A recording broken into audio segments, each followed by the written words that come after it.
Hello hello வணக்கம் பீடா, welcome to show. India England series ஆரம்பிச்சிருச்சு. ODI சீரிஸும் T20ல ஒரு அடி கொடுத்தாங்க. இப்போ ஓடிஐயும் அடி கொடுத்து ஆரம்பிச்சிருக்காங்க. காம்ப்ரிஹென்சிவாக ஜெயிச்சாங்க நாக்பூரில். அப்படியே கட்டக் போகுது ஆக்ஷன். பாரபதி ஸ்டேடியம் கட்டக் ஹை ஸ்கோரிங் அப்படின்னு நீங்கள் போன வாட்டி ஒரு வார்னிங் கொடுத்தீங்க. ஹை ஸ்கோரிங்னாலே இங்கிலாந்துக்கும் ஒரு பேட்டிங் ஸ்ட்ரென்த் இருக்கு. என்ன ஆக போகுது? உங்கள் இனிஷியல் தாட்ஸ் என்ன? அதான் நான் சொல்றேனே. உங்களுக்கு ஒரு டிஸ்ட்ரக்டிவ் பேட்டிங் லைனப், அவங்களும் டிஸ்ட்ரக்டிவ் பேட்டிங் லைனப் வச்சிருக்காங்க. இந்தியா வந்து பாத்தீங்கன்னா ஒரு கிளாசி பேட்டிங் லைனப். டிஸ்ட்ரக்ஷன் அப்படின்னா இங்கிலாந்து தான். It's only the decision making that is separating both the teams from scoring runs. இப்போ வந்துட்டு இந்த ஹை ஸ்கோரிங் அப்படின்னு நான் சொன்னேன், அது நீங்க ஒரு வார்னிங்கா சொன்னீங்க. இப்ப பாருங்க, இப்ப உங்களுக்கு வந்துட்டு இந்த கட்டக்ல பாருங்க உங்களுக்கு எப்படி போயிருக்கு அப்படின்னா, பேட்டிங் ஃபர்ஸ்ட் வந்துட்டு 302, பேட்டிங் செகண்ட் வந்துட்டு 296. அப்படிங்கும்போது உங்களுக்கு வந்து 300 மீன் ஆவரேஜ் ஸ்கோரு அப்படின்னாலே அது வந்துட்டு no matter what, it is definitely going to be high scoring venue. இந்த கடைசி 5 மேட்ச்ல பாத்தீங்கன்னா பேட்டிங் ஃபர்ஸ்ட் 2 ஜெயிச்சிருக்காங்க, பேட்டிங் செகண்ட் 3 ஜெயிச்சிருக்காங்க. லாஸ்ட் 6 இன்னிங்ஸோட ஸ்கோரை நான் சொல்றேன், அதுக்கப்புறம் நீங்க வந்து ஹை ஸ்கோரிங்கா லோ ஸ்கோரிங்கான்னு பாருங்க. Last 6 innings 315, 316, 381, 366, 363 and 194. அப்படிங்கும் போது what are you going to expect from திஸ்ன்றது கிளியரா தெரியும். ஹையஸ்ட் ஃபர்ஸ்ட் இன்னிங் ஸ்கோர் பார்த்தீங்கன்னா இந்தியா 381 for 6 2017. அதுக்கப்புறம் இவங்களோட இங்கிலாண்டோட ஹையஸ்ட் செகண்ட் இன்னிங் ஸ்கோர் பார்த்தீங்கன்னா இங்கிலாந்து ஆல்சோ இந்த same game, that is 366 for 8. Highest chase அப்படின்னு பார்த்தீங்கன்னா 316 for 6 in 48.4 overs, India versus West Indies in 2019. So கட்டக்ல பார்த்தீங்கன்னா செகண்ட் இன்னிங்ஸ்ல பயங்கரமா டியூ வரும் உங்களுக்கு. அப்படியே வந்துட்டு ஒரு லாரி லாரியா தண்ணியை கொட்டின மாதிரி ஒரு டியூ இருக்கும் உங்களுக்கு. அதுக்கப்புறம் பார்த்தீங்கன்னா இப்போ வந்து கடைசி 10 வருஷத்துல உங்களுக்கு வந்து பேஸ் போலர்ஸ் ஸ்பின்னர்ஸ் பார்த்தீங்கன்னா, பேஸ் போலர்ஸ் வந்து 44 விக்கெட்ஸ், ஸ்பின்னர்ஸ் வந்து 24 விக்கெட்ஸ் எடுத்திருக்காங்க. Economy of pace bowlers 6.14, economy of spinners வந்து 5.76. அதே மாதிரி பாருங்க, power play 1 to 10 overs spinners have taken 0% of wickets. How are you going to use spinners is going to be the key. இந்த first 10 ஓவர்ல உங்களுக்கு வந்து எதுவுமே எடுக்காது ஸ்பின்னருக்கு. அதே மாதிரி அங்க வந்து 68% ஆஃப் விக்கெட் சொன்னோம். இங்க பாத்தீங்கன்னா 15 to 40 ஓவர்ஸ்ல ஸ்பின்னர்ஸ் வந்து 61% ஆஃப் விக்கெட்ஸ் எடுத்திருக்காங்க. இப்ப இங்க வந்துட்டு உங்களுக்கு 325 நீங்க பேட்டிங் ஃபர்ஸ்ட் ஆடி அடிக்கலன்னா கஷ்டம். ஸோ இப்ப நீங்க இங்க என்ன பண்ணணும் அப்படின்னா, ஃபர்ஸ்ட் 15 ஓவர்ல it is going to be the setting phase. அந்த 15 ஓவர்ல நீங்க விக்கெட் கொடுக்காம இருந்துட்டீங்கன்னா அதுக்கப்புறம் ரன்னை நிறுத்தவே முடியாது. போக போக போக ஈஸி ஆயிட்டே இருக்கும். ஸோ இங்க தேடி இப்ப போன தடவை சொன்னோம் 15 to 40 ஓவர்ஸ்ல எந்த டீம் நல்லா பேட் பண்றாங்களோ ஜெயிப்பாங்கன்னு. இங்க ஃபர்ஸ்ட் 15 ஓவர்ஸ்ல எந்த டீம் நல்லா பேட் பண்றாங்களோ they will win. So first நீங்க 10 ஓவர்ல மோசமா ஆடினீங்கனாலும் 55 வந்துடும். யூ ஷுட் நாட் லூஸ் மோர். இப்படி ஒரு ரெண்டு பேருமே நல்லா அடிக்கிறதுக்கு ஆள் இருக்காங்களே பீடா, அதிகமாக தான் அடிப்பாங்க.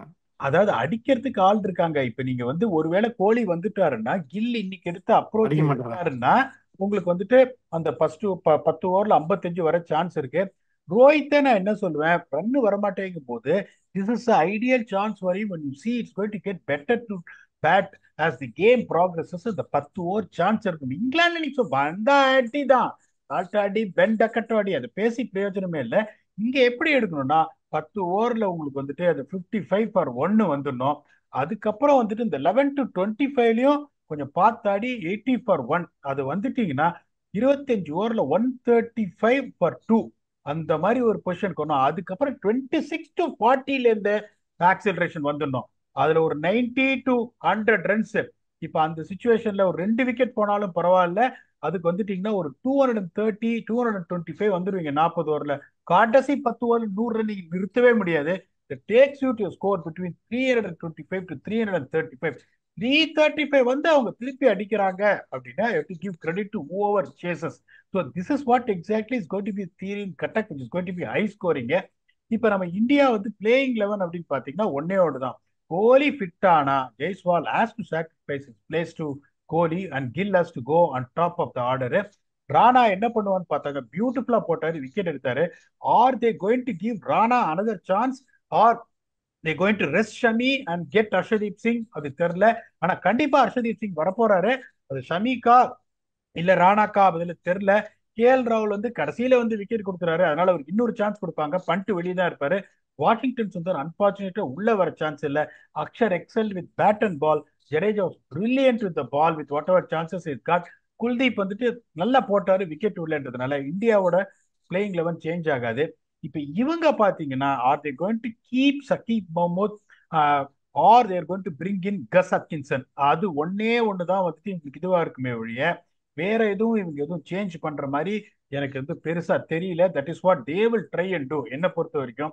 ஸோ இந்த நீங்க ஃபர்ஸ்ட் இந்த செட்டிங் ஃபேஸ், இந்த 10 ஓவர் செட்டிங் ஃபேஸ்ன்னு பாத்தீங்கன்னா இப்ப Gill Rohit expecting Kohli to be fit or even if Jaiswal plays, it's a solid top three to get you to that safety.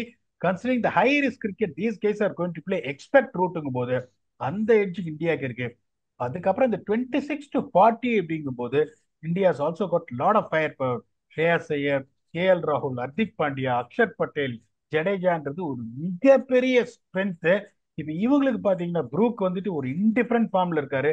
Buttler is class. Livingstone தான் சொல்றேனே extremely talented. What is got to offer don't know. Bethell good to see him that getting into form. அதுக்கப்புறம் வந்துட்டு அவங்க கடைசி வரைக்கும் அவங்க ஆடுவாங்க அப்படிங்கும் போது இதுல வந்துட்டு உங்களுக்கு என்ன ஜஸ்ட் லேக் ஆஃப் அப்ளிகேஷன். இதுல பெருசா எட்ஜ் நான் எதுவும் கொடுக்க மாட்டேன். அதுக்கப்புறம் the most important thing what we spoke about is 15-40 ஓவர்ஸ்ல ஸ்பின்னர் 61% of wickets. ஜடேஜா சூப்பராக போட்டாரு. Akshar Patel is always good. Kuldeep Yadav due to pick up some wickets. இங்க நீங்க பாத்தீங்கன்னா உங்களுக்கு வந்துட்டு ரஷீதை தவிர மிடில் ஓவர்ஸ்ல பெனட்ரேட் பண்றதுக்கு யாருமே கிடையாது. உங்களுக்கு வந்துட்டு ஜேக்கப் பெத்தல ஒரு filling bowler, Liam Livingstone filling பவுலர்ன்றதுனால அந்த எட்ஜ் உங்களுக்கு இருக்கிறதுனால they will go with the edge of 55-45 in high scoring game. இல்ல பீடா எனக்கு அந்த ராஜ்கோட்ல தோணுன மாதிரி 1-1 ஆயிடும்ன்றீங்களா, இல்லைன்னா கதவை இழுத்து மூடுறா அப்படின்னு கமல் சார் சொன்ன மாதிரி சீரீஸ் முடிஞ்சிருமா? இப்படி ஒரு இக்கட்டான சூழ்நிலையில நம்மளை தள்ளிட்டீங்க போயிடா. எனக்கு என்னமோ ஹை ஸ்கோரிங் வேற சொல்லிட்டீங்க பீடா. அதனால இல்ல இல்ல வேணா கிடையாது, திருப்பி இந்தியா ஜெயிச்சிருவாங்க பீடா. 2-0 அப்படின்னு தான் ஆக போகுது அப்படின்னு நான் நினைக்கிறேன். நம்மகிட்டயும் பேட்டிங் ஃபயர் பவர் இருக்கு, நல்லா ஆடி ஜெயிச்சிருவாங்கன்னு நினைக்கிறேன். இங்கிலாந்து ஜெயிச்சிருக்கலாம், பட் ஐ டோன்ட் திங்க் அந்த இப்போ என்னன்னு தெரியல. ஐ டோன்ட் நோ இப்போ அவங்க ஜெயிக்கிறது எப்படின்னு மறந்துட்ட மாதிரி இருக்கு. They need to set lot of things right. So அதுக்கு க்ளோஸாக வராங்களா இல்லையான்னு நம்ம பார்க்கலாம். பட் இந்த கேம் பொறுத்த வரைக்கும் இந்தியா தான் ஜெயிக்கும் அப்படின்னு நான் நினைக்கிறேன் பீடா. அப்படியே வந்து ஃபேண்டசி பிக்ஸை சொல்லிடுங்க. ஸோ இப்ப நான் திருப்பி எப்படி எடுப்பேன்னா ரூட்டை விட மாட்டேன், எடுப்பேன். ஆதில் ரஷீத் அவர் விக்கெட் எடுக்காம இருக்கிறதுக்கு வாய்ப்பே கிடையாது. he has been in phenomenal form. 2 wicket ஒரு மெய்டன் போன மேட்ச். அதான் சொல்றேன் எப்படியும் வந்து உங்களுக்கு அந்த 8 ரன். சான்ஸ். எனக்கு என்னமோ I will pick Shreyas also high ஸ்கோரிங்ன்றேன். ஸ்ரேயாஸை பிக் பண்ணுவேன். எனக்கு என்னமோ பெரியப்பாக்கு படும் அப்படின்னு எனக்கு தோணுது. அதுக்கப்புறம் ஜாஸ் பட்லரு. ஸோ என்னோட பிக்ஸ் பாத்தீங்கன்னா Rohit Sharma, Shreyas Iyer, Jos Buttler, Root and Adil Rashid. இப்ப நீங்க வந்துட்டு சரி நான் சொல்லிடுறேன், நானே கில்லோடய ஸ்டார்ட் சொல்லிடுறேன். பண்ணுங்க. சரி ஓகே, கில்லோடய ஸ்டார்ட் பண்றேன். கில்லு 1, அக்சர் 2. அக்சர்லாம் பாருங்க, நான் பவுலிங் நம்பர் 5 ஆடுறாரு, பவுலிங் போடுறாரு. ஹர்திக் 3, ஹர்ஷதீப் ஆடினார்னா ஹர்ஷதீப் 4. நீங்க அதில் ரஷீத் எடுத்துட்டீங்க. ஜோஃப்ரா ஆர்ச்சர் நல்லா போட்டாரு, விக்கெட்டும் அடி வாங்கினாரு கொஞ்சம், பட் தென் விக்கெட் எடுத்தார் initially. So I go Jofra Archer. So இதுதான் என்னுடைய 5 பீடா. So Archer, Hardik, Axar, Gill. ஹர்ஷ்தீப் ஆடினாரு அப்படின்னா ஹர்ஷ்தீப். அப்படி இல்லாட்டி சால்ட் டக்கெட் யாராவது ஒருத்தர் அடிங்க. ஏன்னா ஹை ஸ்கோரிங் சொல்லிட்டீங்க, கண்டிப்பாக இப்போ ஓப்பனர்ஸ் பெருசாக அடிப்பாங்க. ஸோ இதான் நான் நம்ம சஜஸ்ட் பண்ணலாம். ஸோ எல்லாமே சொல்லியாச்சு இந்த மேட்சை பொறுத்த வரைக்கும். ஓவரால் எப்படி இருக்கும், conditions, playing eleven, strategy and fantasy எல்லாமே சொல்லிட்டோம் போயிடா. 2-0 அப்படின்னு ஜெயிக்கும் அப்படின்றது நடக்குமான்னு பார்க்கலாம். உங்களுடைய தாட்ஸ் என்ன சொல்லுங்க. அதாவது ரொம்ப சிம்பிள் சார். இவங்க எப்படி மாட்டிட்டு இருக்காங்கன்னா இங்கேயும் சரி சாம்பியன்ஸ் ட்ராஃபிலையும் சரி இப்போ ஒரு சில பிளேயர்ஸ்லாம் பர்ஃபார்ம் பண்ணலைன்னா வெளியில பேக்கப்பே அவங்களுக்கு கிடையாது. இப்போ இப்ப லியம் லிவிங்ஸ்டன் மாதிரி ஒரு பிளேயரு இப்ப நம்ம சொல்றோம் அன்பார்ச்சுனேட்டா அவர் வந்து பர்ஃபார்ம் பண்ண மாட்டேன்றாருன்னு, வெளியில யாரு இருக்காங்க உங்களுக்கு? ஓவர்டன் இருக்காரு. ஓகே, ஓவர்டனை கொண்டு வர முடியுமா? முடியாது. அட்கின்சன் இருக்காரு. அட்கின்சனை எப்படி கொண்டு வருவீங்க? ஒரு ஃபாஸ்ட் பவுலர் பேர்ல கொண்டு வருவீங்க? பேக் பயர் இவங்களுக்கு வந்து எங்க பிரச்சனை வருது? பேட்டிங்ல பிரச்சனை வருது. வெளியில ஜெமி ஸ்மித் இருக்காரு. நீங்க வந்து இப்ப லியம் லிவிங்ஸ்டன் இப்ப ஒரு 2 3 ஓவர் போடுறாரு, ஸ்பின்னரே அவர் கிடையாது. பெத்தல் பாத்தீங்கன்னா அவர் 2 ஓவர் போடுறாரு.